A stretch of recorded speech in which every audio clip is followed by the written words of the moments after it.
Welcome. I'm Garrey Carruthers, Dean of the College of Business at New Mexico State University and Director of the Domenici Institute. The Institute enjoys from time to time bringing in outstanding speakers of national acclaim to talk to us about national, state, and local policy issues. And we have such a speaker today. We're delighted to have him in our community. And now to introduce him, I would ask Bill Allen, who is the President and CEO of the Greater Las Cruces Chamber of Commerce, to introduce our speaker. Bill came to us in 2010 from Michigan, where he served as CEO of a Chamber of Commerce there. He has a master's degree in accounting and a bachelor's degree in business from Norwood College. We're delighted to have Bill Allen, our CEO of the Las Cruces Chamber of Commerce, introduce our speaker for today. Thank you, Dean Carruthers. I'm honored to have the opportunity to introduce today's guest speaker, Dr. Gary Schmitt of the American Enterprise Institute for Public Policy Research in Washington, D.C.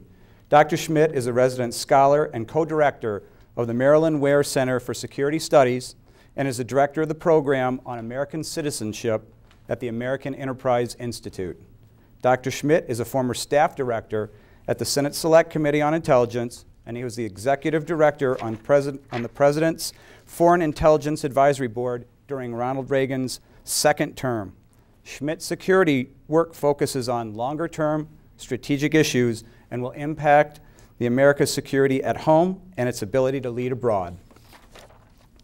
His research interests include national security, strategic studies, intelligence, Europe, and American citizenship, and he's widely published in all these areas. Dr. Schmitt received his Bachelor of Arts at the University of Dallas and his PhD at the University of Chicago. Please join me in welcoming Dr. Gary Schmitt to the campus of New Mexico State University in the great city of Las Cruces. Dr. Schmitt. Thanks, Bill. Thank you very much. Thank you.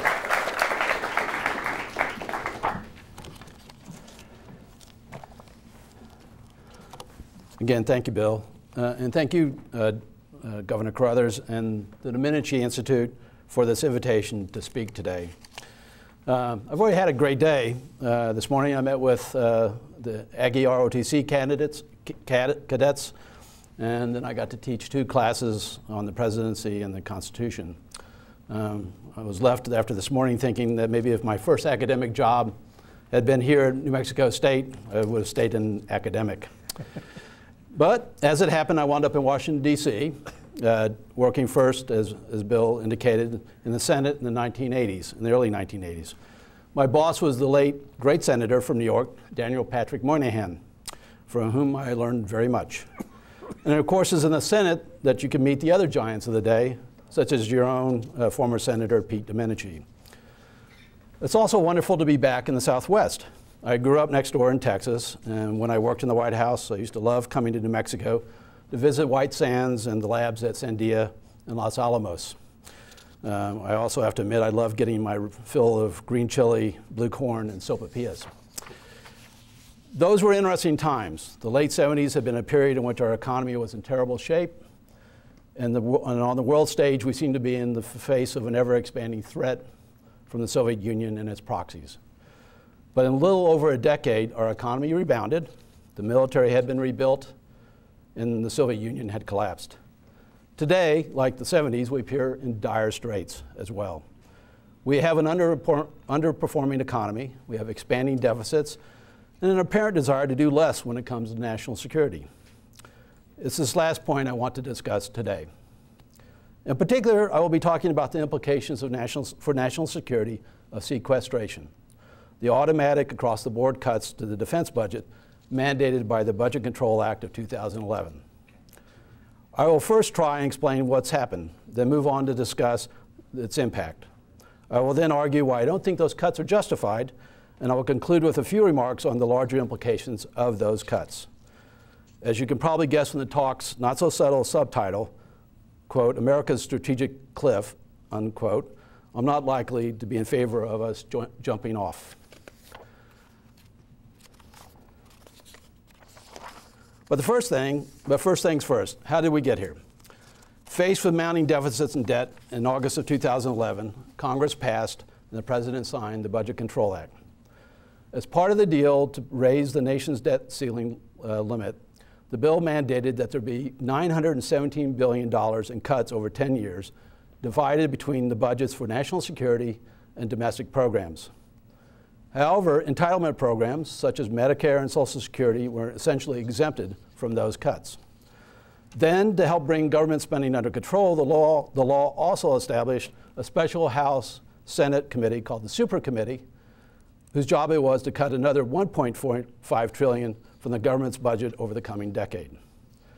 To provide an incentive to the committee's members to reach an agreement, the act stipulated that if no agreement was reached, there would be an additional automatic cuts to the budget of $1.2 trillion over the next decade. And again, those cuts would come almost exclusively from the federal government's budgets for defense and non-entitlement domestic programs.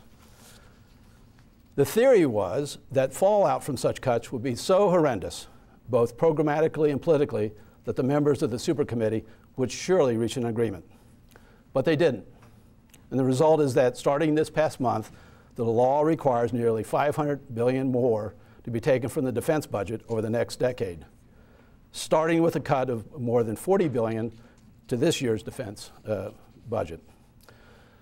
But wait a minute, you say. Neither the Senate nor the House budget resolution nor the President's just released federal budget has these mandated defense cuts in them. Isn't there a bipartisan agreement then to avoid this second round of cuts? The answer is, well, not really.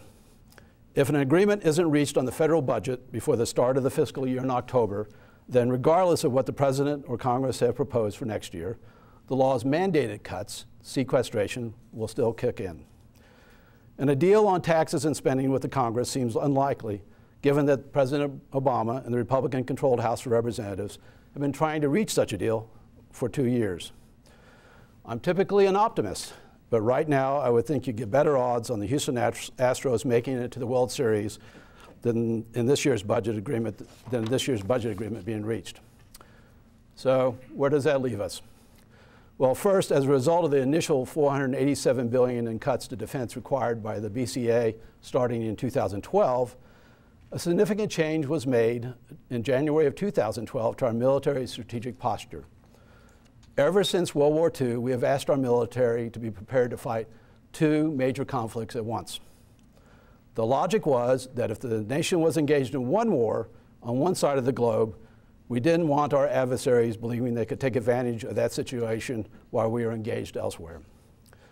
For national security purposes, it was the equivalent of a family having both a savings account for the unexpected and an insurance policy for the truly unexpected. However, in January 2012, with something called the Defense Policy Guidance, the administration announced that because of the cuts to defense, we would no longer hold to that 2-war standard. We would still have the capacity to fight one major conflict, but would only be capable of handling a smaller disturbance elsewhere, and even then, only for a limited period. But of course, this is the situation before the second set of mandated cuts, sequestration, has even occurred. What's in store for the men and women of the military and the civilians who work in government and in the defense industry as the next $490 billion in cuts kicks in? The short answer is that there will be a dramatic drop in military readiness over the rest of the year, furloughs for government workers, and unemployment for many working in the defense sector. And because sequestration was delayed until April, the Pentagon will have to make this year's full cut over the next half year. For the Army, this means limiting combat training only to those units on their way to Afghanistan. For the Navy, out of a total of 10 carrier air wings, 6 will either be grounded or have their flight time so restricted that they won't be combat proficient. And instead of 2 aircraft carriers operating in the Persian Gulf, as there have been for the last several years, there will be only 1 or possibly even none. And instead of having 2 or 3 carriers capable of surging in case of an unexpected crisis, as traditionally has been the case, the Navy will be down to 1 carrier for much of the next 2 years. As for the Air Force, it is grounding 17 combat air squadrons. That is about 1/3 of its active duty combat aircraft, including, ironically, the F-22 squadron that just recently was flying over South Korea in an effort to send a message of deterrence to North Korea's new leader, Kim Jong-un.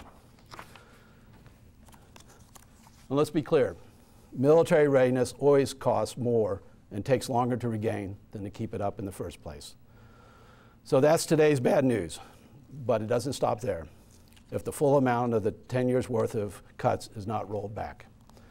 As former Secretary of Defense Leon Panetta bluntly put it, these cuts will have a, quote, devastating effect, end quote, on our defense capabilities.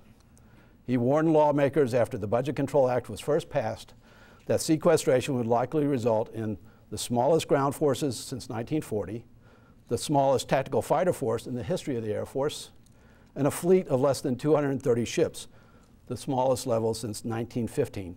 A fleet size, I might add, that is 70 to 80 ships short of what even the most optimistic naval officer thinks the Navy needs to carry out its various responsibilities. As a result of sequestration, estimates are that we would have to eliminate, for example, a quarter of our ground troops, a third of our strategic bombers, and at least 2 battle carrier groups. As chairman of the Joint Chiefs, General Martin Dempsey said last year, quote, anything beyond the first round of cuts mandated by the Budget Control Act will force us to, quote, go back to the drawing board when it comes to our national security strategy. Nor should we ignore that what sequestration will do to the defense industrial base.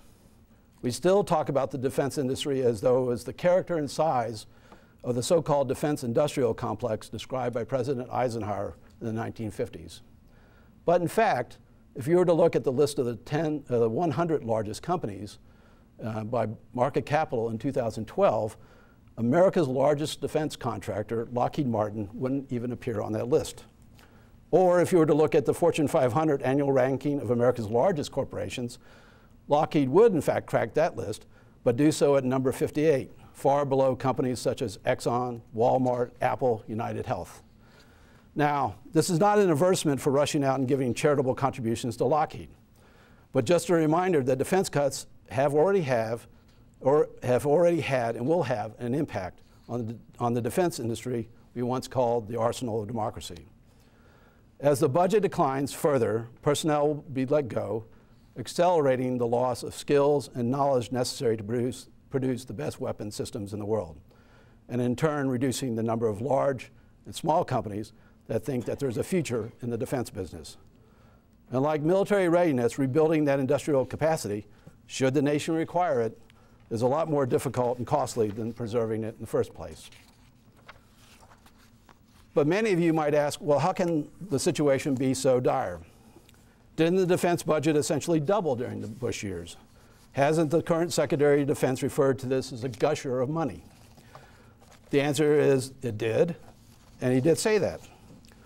But one has to put that increase in context to understand why it's not as impressive as it first seems, or why speaking of the increase as a gusher is misleading.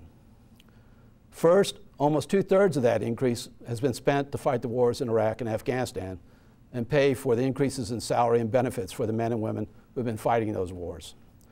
The base defense budget, that is the defense budget minus the money spent on the wars, actually grew at an average real rate of 4.4% annually.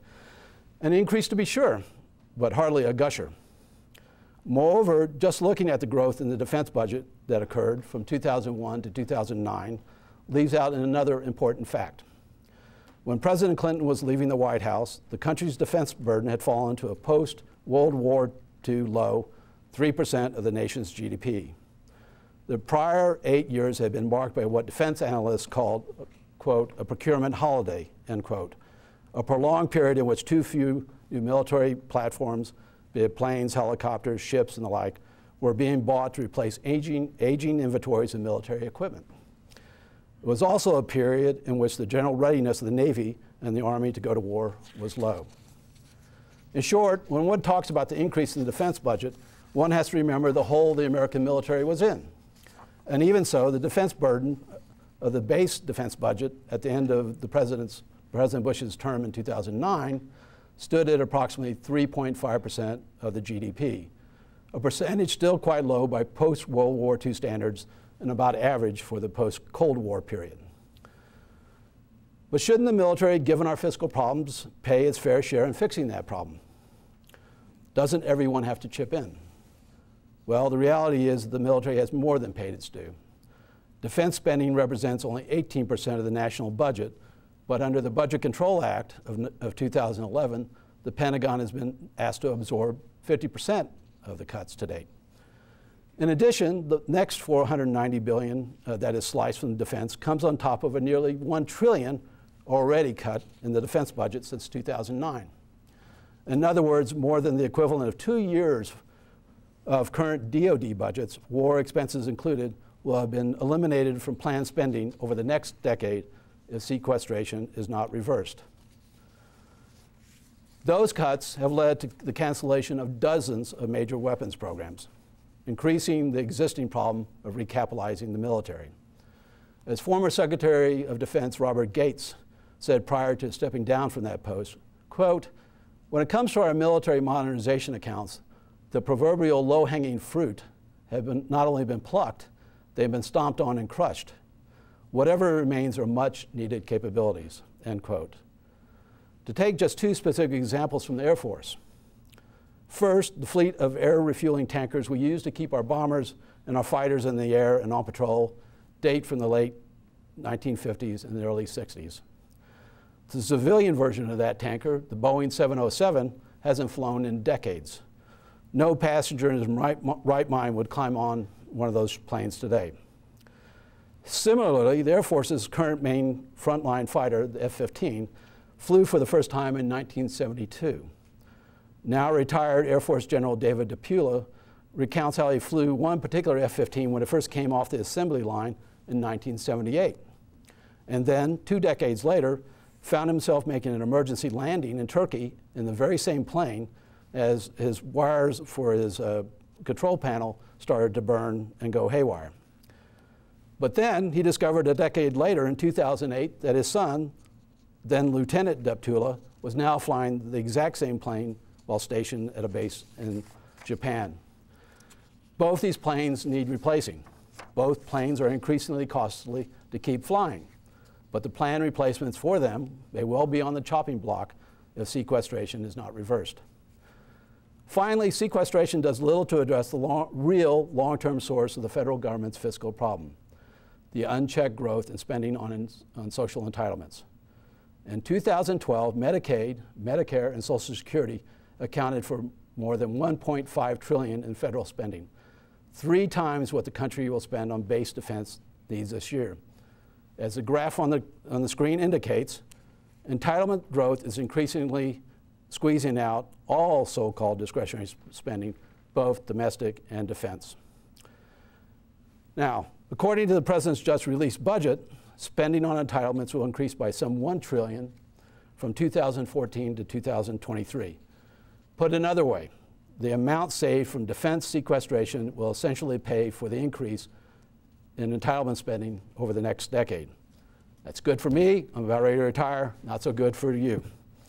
But come on, you might say, doesn't the Pentagon waste money? And even with these cuts to defense spending, don't we spend more on defense than the next 6 major powers combined? And the answer to both questions is yes. The fact is all government agencies waste money. They are not-for-profit entities, and it is inevitable that money will be wasted. But we shouldn't kid ourselves that even if we were to cut defense to the bone, inefficiencies will simply go away. Now, this doesn't mean, and don't let me be quoted as meaning, that efforts to reform the Pentagon's acquisition practices or reform the increasingly costly military benefits program or the ability to reduce overhead and staffing, those are problems that should be addressed. But I would say there's no silver bullet here. And for the savings in many of these cases, while perhaps significant over time, they will not fix the current problem. As for outspending others, the real questions should be, what do we ask our military to do? What role in the world do we want to play as a nation? And who will our enemies and adversaries likely be? That China's defense budget is estimated to be only $170 billion is cold comfort. First, imagine what that budget would be if the Chinese military had to pay its soldiers, airmen, and sailors the same salaries as comparable to what the people in the U.S. military earn. Or imagine what their military research budget would be if they weren't able to steal so much of our own research and development. Also, let's keep in mind that China's military expenditures are focused primarily on gaining a military leverage in one distinct region of the world, East Asia, while the U.S. has global responsibilities. In addition, we don't always know what the future holds. Every president since Ronald Reagan has come into office saying he intended to have a more modest foreign policy. Yet every president since Reagan has found himself engaged in at least one war, sometimes two, that he never wanted or expected to fight. As the saying goes, when it comes to national security decision, the world gets a vote too. In 2010, a congressionally mandated bipartisan panel led by Bush National Security Advisor Stephen Hadley and Clinton Defense Secretary William Perry were asked to review the Pentagon's last quadrennial defense review. In their report, they concluded that instead of letting the budget drive strategy, we should recognize that since World War II, the U.S. military has had 4 enduring tasks: defend the homeland, assure access to the great commons, be it the sea, the air, space, and now cyberspace, and preserve a favorable balance of power across Eurasia, and finally provide for a global common good through such actions as disaster relief when needed and when we can. What the Commission also concluded is that we are no longer providing the military with the planned resources so that it can safely and effectively carry out those tasks. As the second chart shows, defense has become far less a national priority when it comes to what we're willing to spend our tax dollars on. Now, my concluding point is that these tasks and the associated forward-leaning military strategy that has informed it since World War II has given us more than 6 decades of peace between the great powers, something the world has not seen in a very long time. As a result, it has also helped set the conditions for a tenfold expansion around the world in democratic states and an international economic order which, whatever its current problems, has raised hundreds and hundreds of millions out of poverty and created more prosperity for more people than any time in history. Now, American military preeminence is not the only reason for these gains, but surely it's a critical one. And while we know what today's costs for keeping this global preeminence are, I'm afraid we are losing sight of what the much larger bill might be should we lose it. Sequestration is indeed, to my mind, forcing America off the strategic cliff. Thank you.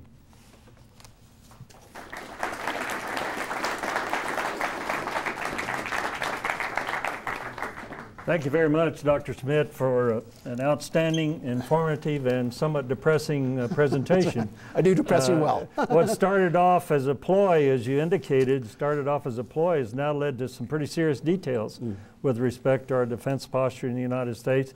But we have in the Domenici Institute a tradition of having students ask questions. We mentor these students, and we have selected a number of students from around the campus from different disciplines.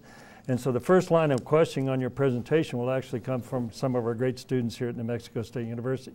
And I'm going to start by asking Cadet Murphy of the New Mexico State University Army ROTC unit to lead off with the questions. Cadet?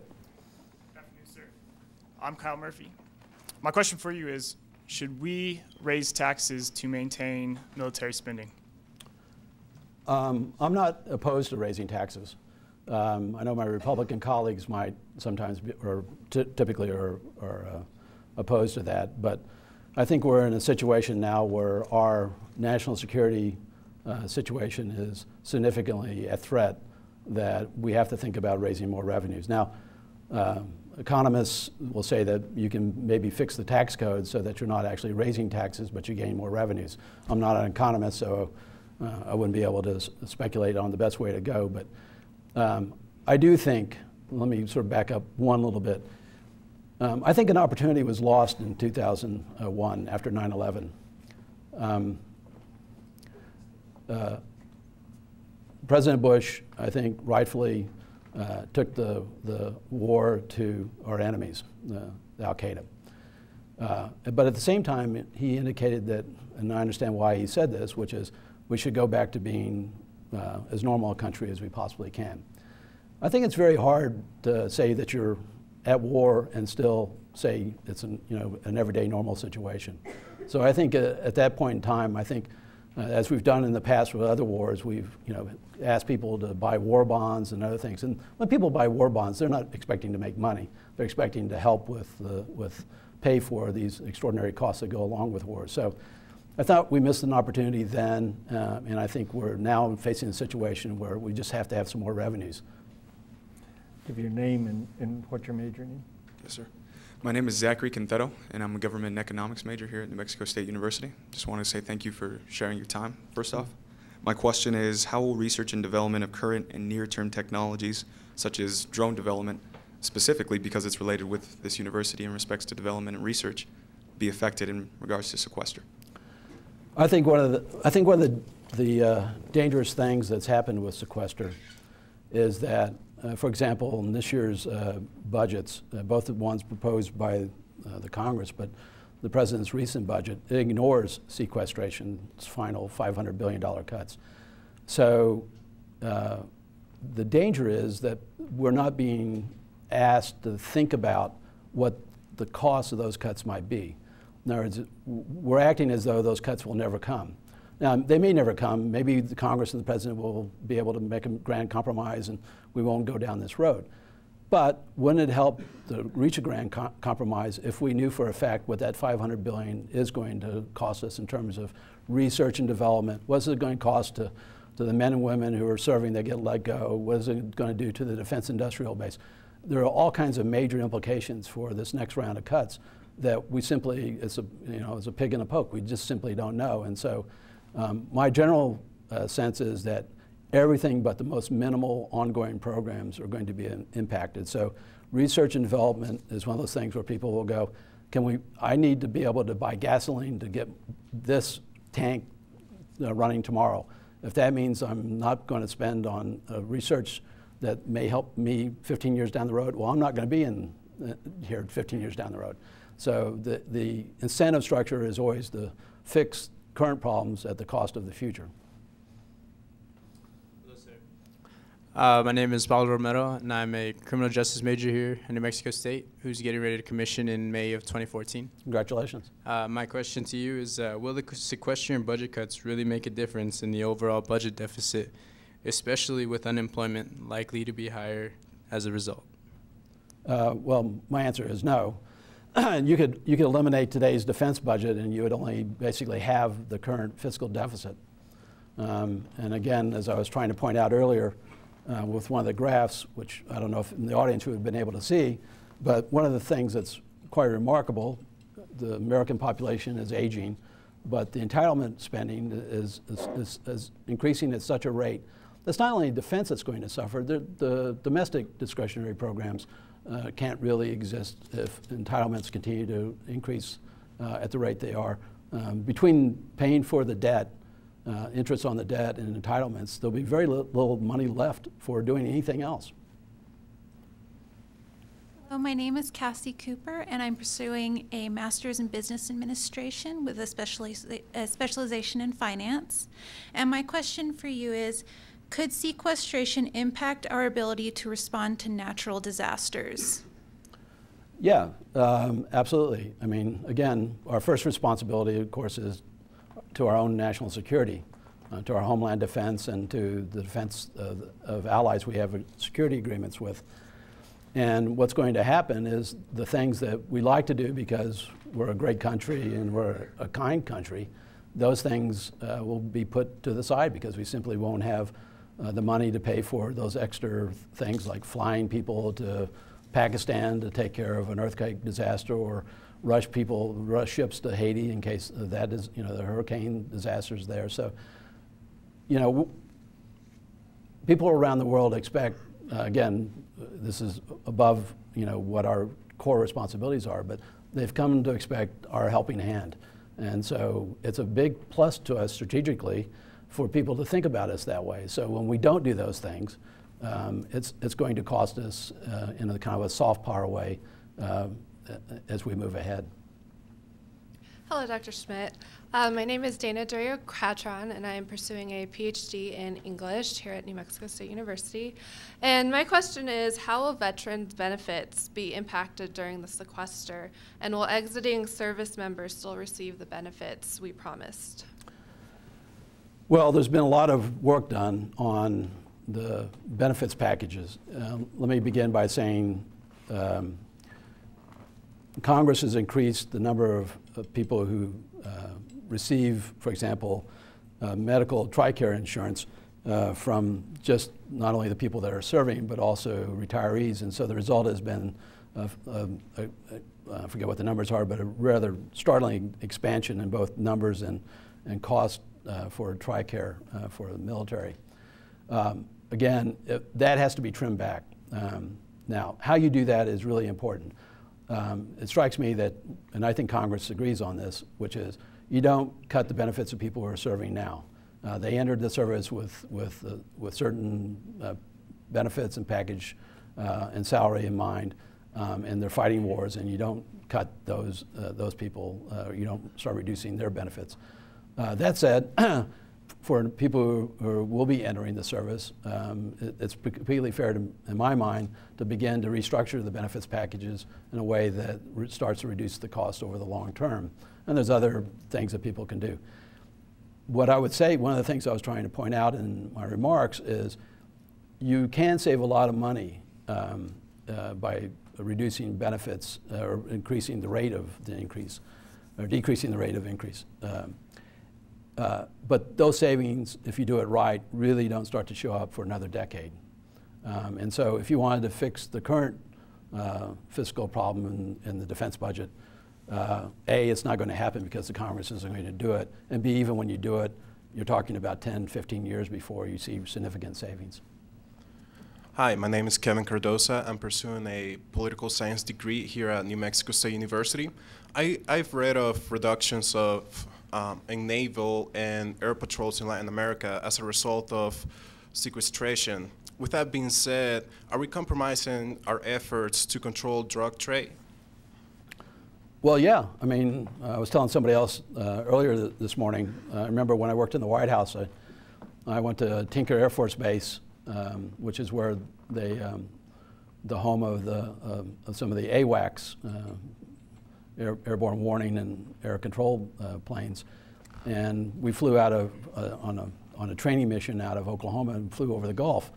And it was a training mission. On the other hand, on the plane were DEA agents, and what they were doing is we were tracking planes flying over Mexico and the Gulf to track potential drug incursions from Latin America and Mexico.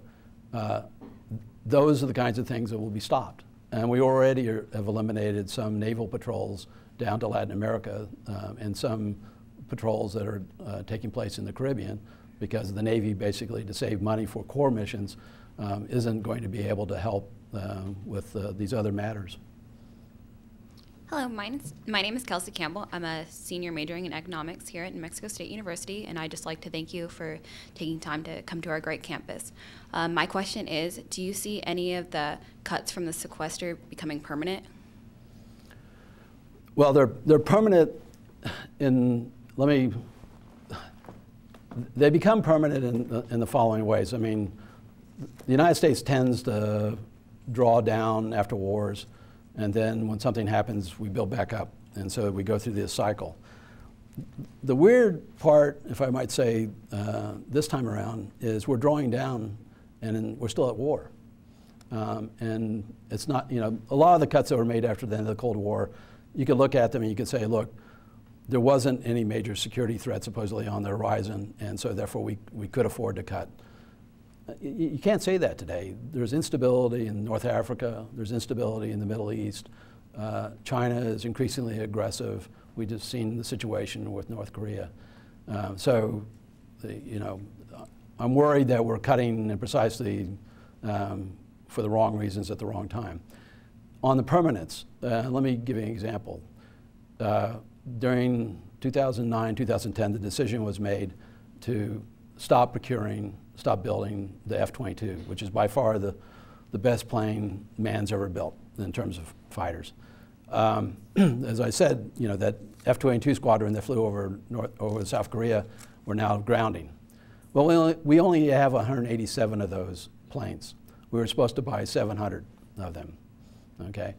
Now, when you buy 187 planes and you expect to buy 700, guess what? The costs go skyrocketing for those 187 because it's the same cost for developing 700 as it is 187.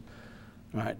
Once that plant stopped building those planes, the companies, they don't keep that plant warm. They don't sort of say, I hope they come back and, you know, sort of start building more. What happens is the plant gets moved or the plant gets changed over to build other things. And so the F-22 plant is gone. We're not going to ever build that plane again. And so it's permanent in that sense. Now, somebody can come along and say, well, we still need F-22s. It's the right plane for the right time. And so let's go, you know, start building them again. But that's going to cost even more money because you have to redevelop a plant. And you have to redevelop the skill and technical abilities to sort of build it. So once you cut some of these major programs, they're gone. Dr. Schmidt, my second question for you is, should military spending be our top priority, and if so, why? Well, I would look to the Constitution. The government has certain core responsibilities. It's not simply defense, but it's one of the core responsibilities. You know, when the founders wrote the Constitution, I don't remember any section about the Department of Education. You know, but I do know that the Congress is given responsibility for raising and supporting a military. And so while there are all these other things that we like to do, and I'm not against the Department of Education, but it's not a core constitutional responsibility. A core constitutional responsibility is to provide for our national security. And again, people can debate what that means, and I'm willing to have that debate. But what I'm afraid of, and what I see happening over the last several years is, instead of having a serious debate about national security and what America's role in the world is, we're letting the budget drive our security. I would rather have us have an open and honest debate is, here's what our national security really entails, and here's what it costs. Is that too much, too little? Can we afford it? Those kinds of questions. But first begin with what's fundamental, what's in our national security. Thank you, Dr. Schmidt. My question is in regards to what potentially may be on the minds of New Mexicans and Americans in the coming years, and that is in regards to base closures. If we could have your opinion on that, appreciate it. Well, nobody listens to me when it comes to base closures. Base closures like military benefits, there is money to be saved on base closures. The problem, there's two problems. There's more than two problems, but there's two that come right to mind. The first one is base closures cost money when you do them to begin with. This last set of base closures cost, not saved, cost us $35 billion. In other words, we haven't saved a penny yet from the base closures that happened in 2005. Eventually, obviously, we will save some money, but it's 10, 15 years down the road. And it's not a huge amount of money. I think the comptroller of the Department of Defense just recently testified that out of the previous base closures, annually now we estimate that we save about $8 billion a year. That's not small chump change. On the other hand, it's nowhere near the kinds of monies that you would think that you would be able to get. Second big problem that has to be thought about, well, there's three. Second problem is, even if you think that you have excess base capacity, when it comes to national security, you always should have some excess, because you're never quite sure what the future holds. And it costs a lot more to lay concrete tomorrow than it does to keep it up today. So again, that doesn't mean that we shouldn't close some bases, but we're not going to get a lot of money from it. And the second thing is that we have to be smart about what the excess capacity we need in case of another kinds of emergencies. Hello again, sir. Just bringing it a little bit closer to home, New Mexico relies heavily on federal dollars. Could you comment on how this sequester could potentially affect us as a state? I thought I'd be asked this, and and I assiduously avoided looking at the charts that actually tell me, because look, there's a lot that's going to have impacted. I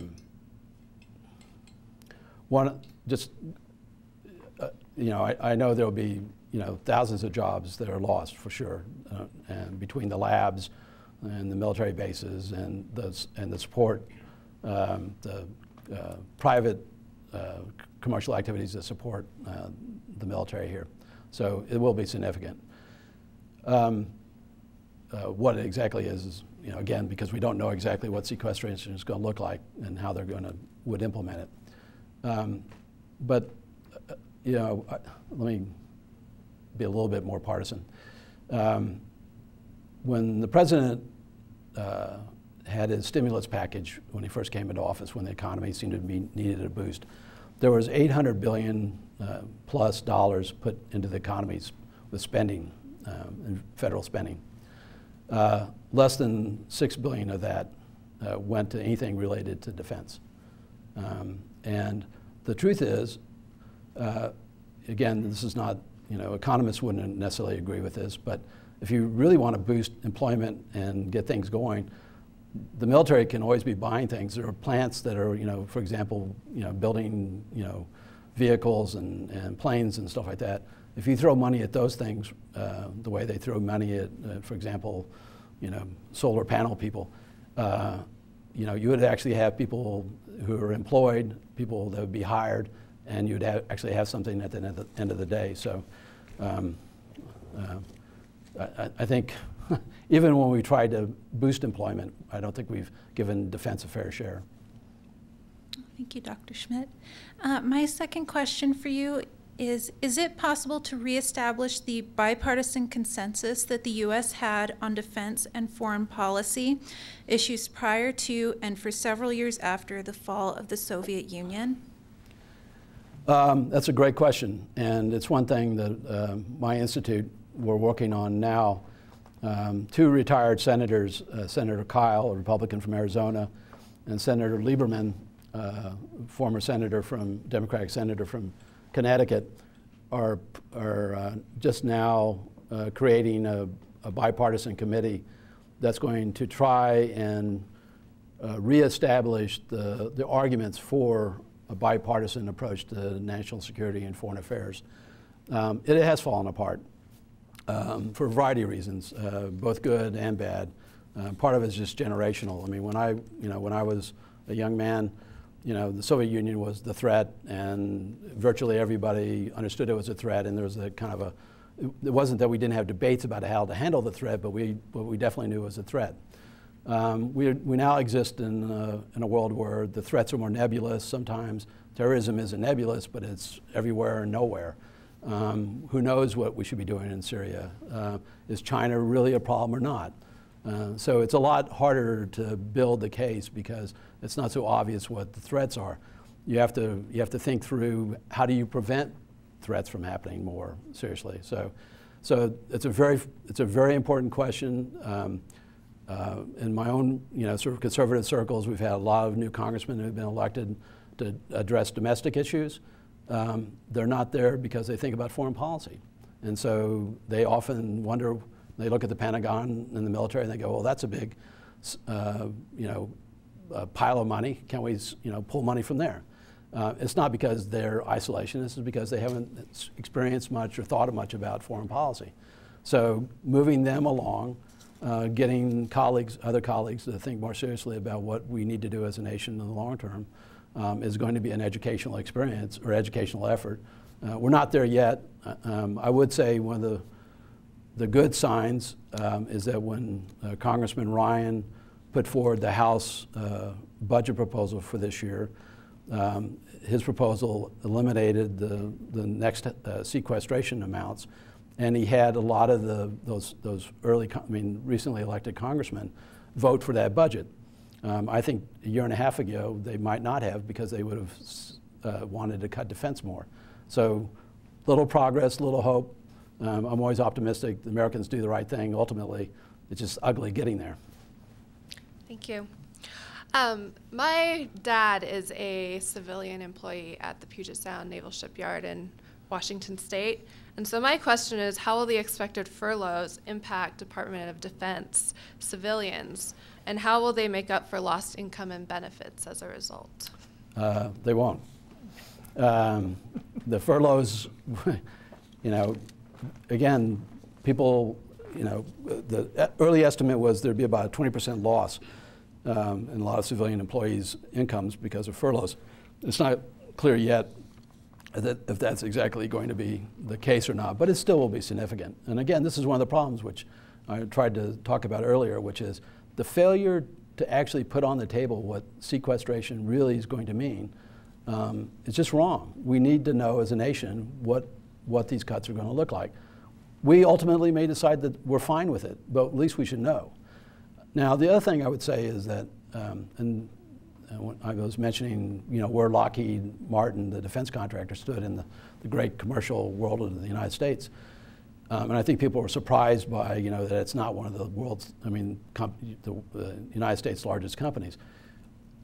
If you talk to the engineers who work for Lockheed or Northrop Grumman or Boeing or any of these people, and you look at their top people, they're losing their knowledge base because young men and women who are engineers don't think of the defense industry as an industry that's going to provide long-term security and income for them.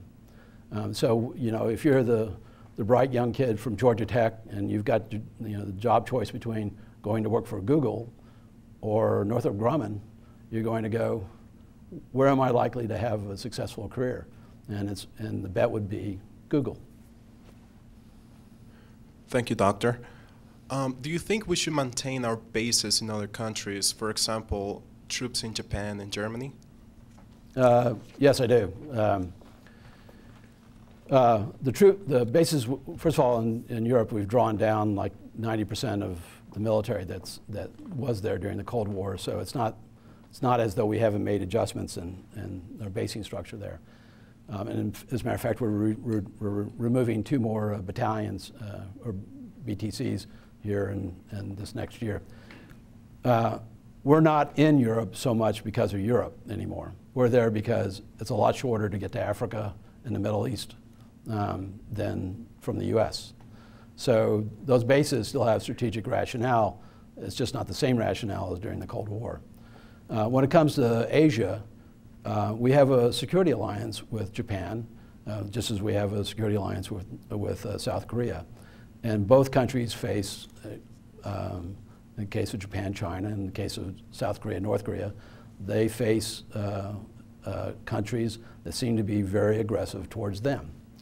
And if we were to remove our bases or do so dramatically, what we would be doing is telling the Japanese and the South Koreans that maybe we've got your back, but the back is back in San Francisco, or Guam. And it's much easier to have a solid, stable, secure alliance relationship when you're there together, because you have to train together too.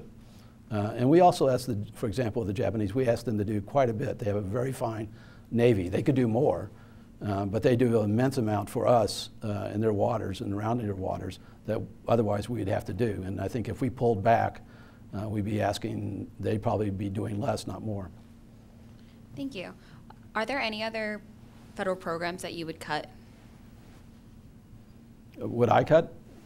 I'm sure there are. Again, there are a lot of domestic discretionary programs that probably need fine-tuning. Just look, the Pentagon needs fine-tuning too. There's stuff that the Pentagon does that's wasteful. And there's things I'm sure in Department of Energy, departments of education, housing, I'm sure there's plenty of things that need to be eliminated or made better, so that's true. But my larger point is essentially that those kinds of efficiencies, which again we all would want, they're not going to fix our fiscal problem. The fiscal problem, we have a current fiscal problem, which is that we need the economy to grow to be able to raise revenues for taxes to pay for annual budgets.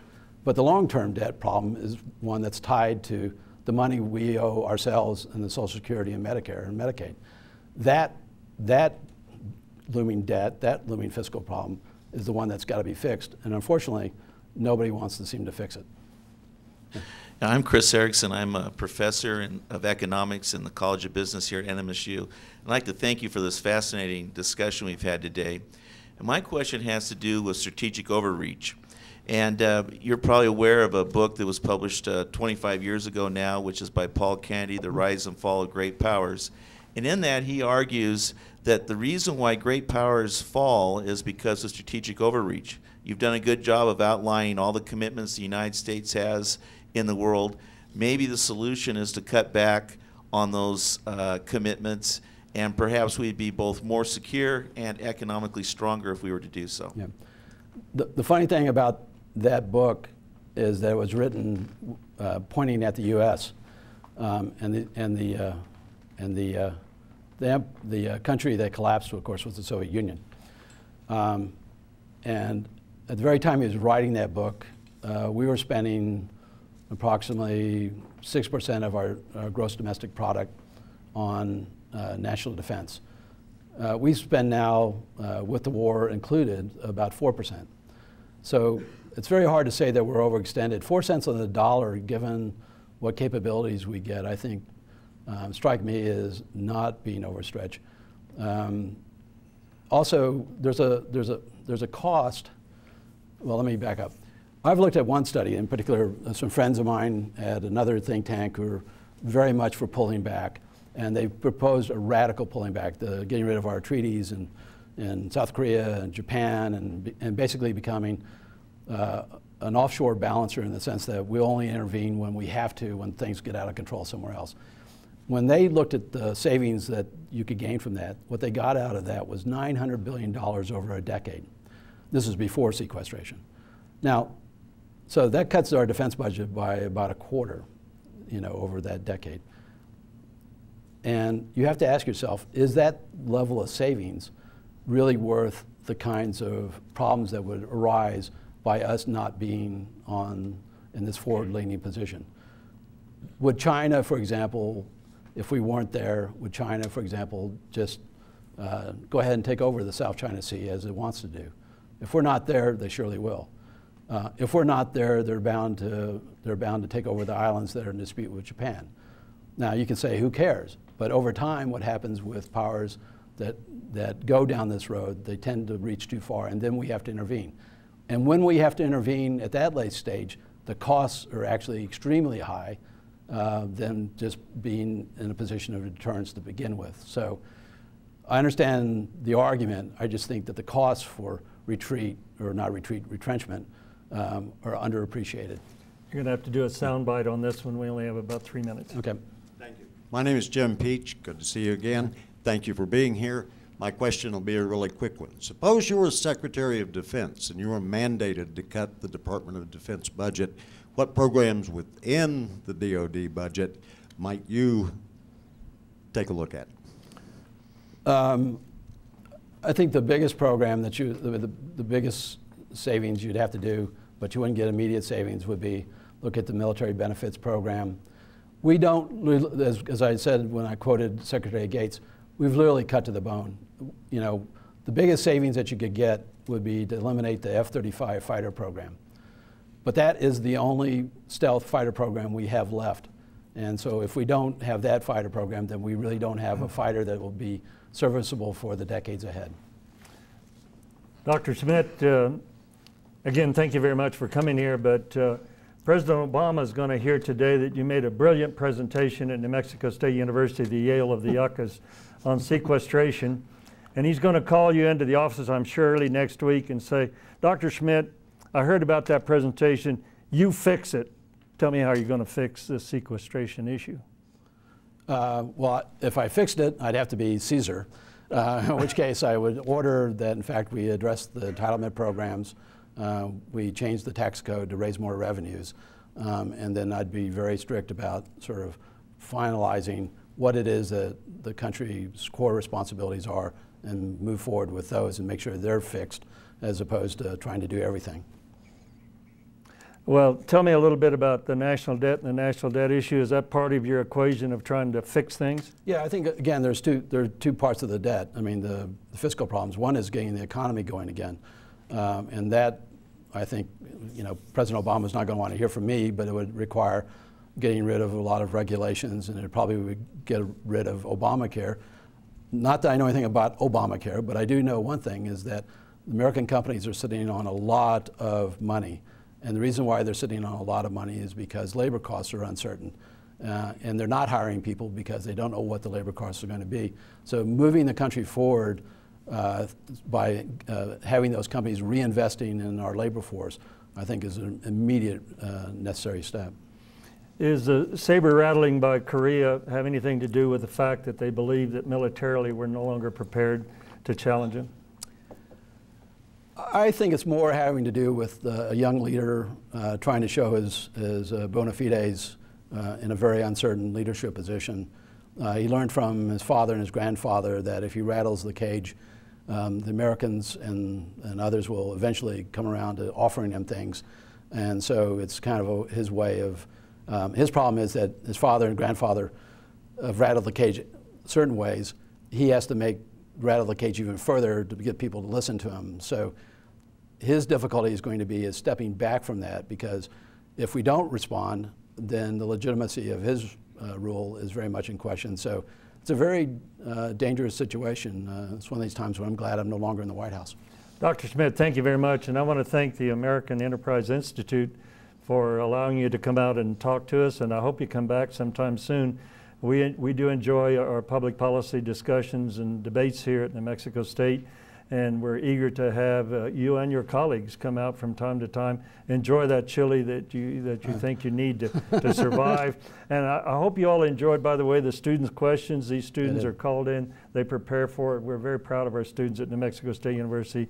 And we think our tradition of having bright students ask good speakers good questions is a real plus for the Domenici Institute and for our audience. I want to thank the audience for their attendance. It was great to have a nice audience out today to listen to this very important discussion and debate about sequestration. Thanks again, Dr. Thanks, Governor.